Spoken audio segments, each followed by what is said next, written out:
All right, guys. Yep, see you later. Oh, hey. I didn't see you there. My name's Party Chris with International Save a Life Tour. You can tell I was at a party because, like, check out my Hawaiian shirt. Pretty cool, right? Walk with me for a bit. Let's talk more about safe driving.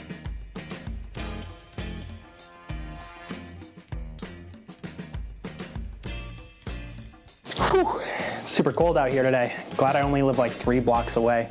The drive is super quick. Where did I park my car?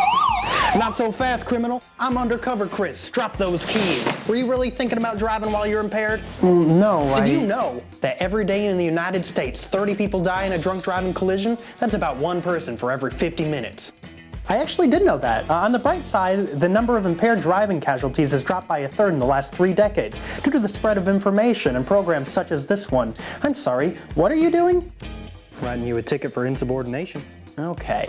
That being said, however, the CDC states that while the percentage of teens in high school who drink and drive has decreased by more than half since 1991, 1 in 10 teens in high school still drink and drive. And the real tragic thing is that 1 student increases their chance of dying in a drunk driving collision by 17 times. And the same goes for anyone who gets a ride with that student. In 2017, for example, 32% of people who died in alcohol-related car crashes were passengers, not even people that made the decision to drive while they were impaired. I know, it's the worst. You know, 25% of traffic-related deaths are a direct result of impairment. Oh, I know. So can I go? After all you said about drinking and driving, you're still gonna try and disregard the dangers? I'm not drunk. I haven't drank anything. Marijuana then, or painkillers. I know a thing or two about parties. Wait, I'm not... You know, an analysis of 60 studies concluded that marijuana causes impairment in every performance area that can reasonably be connected with safe driving of a vehicle, such as tracking, motor coordination, and visual functions.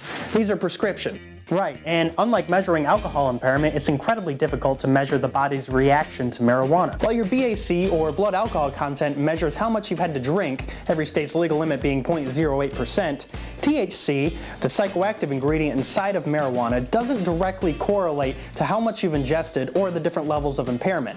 The best rule of thumb is if you've had anything, just don't get behind the wheel. And here you are at 3 a.m. stumbling around and looking for your car. It's 4 in the afternoon. You should know that we live in a time where getting someone sober to drive is easier than ever before, with ride-sharing apps and instant communication with cell phones where you can contact sober friends or family. A majority of the people that Save a Life Tour talks to are underage, but I guarantee their parents would much rather receive a call from their kids saying that they're impaired and need a ride than one from the police telling them that something terrible's happened. Which is totally understandable. And while we're on the subject, alcohol and recreational drugs aren't the only things that can cause impairment. Allergy medicine, or cold remedies, for example, these are a few things that, if taken on their own, or especially with another substance, can greatly impair your judgment while you're behind the wheel. Just remember, if you feel different, you're gonna drive different. That's what I always say. You know, you're not too bad. It's a shame I still gotta take you in. What? Why? I'm totally sober. I haven't done anything. Oh, what? Why didn't you say so? Can I go? Sure. Actually, do you think I can get a ride from you? I had some cold medicine earlier and I think I'm a little woozy. Makes a lot of sense. Yeah, sure. Good luck on the trivia, everyone. I'm gonna get him home. Oh, thanks, man. Yeah, come on. Hey, can we stop for sushi on the way?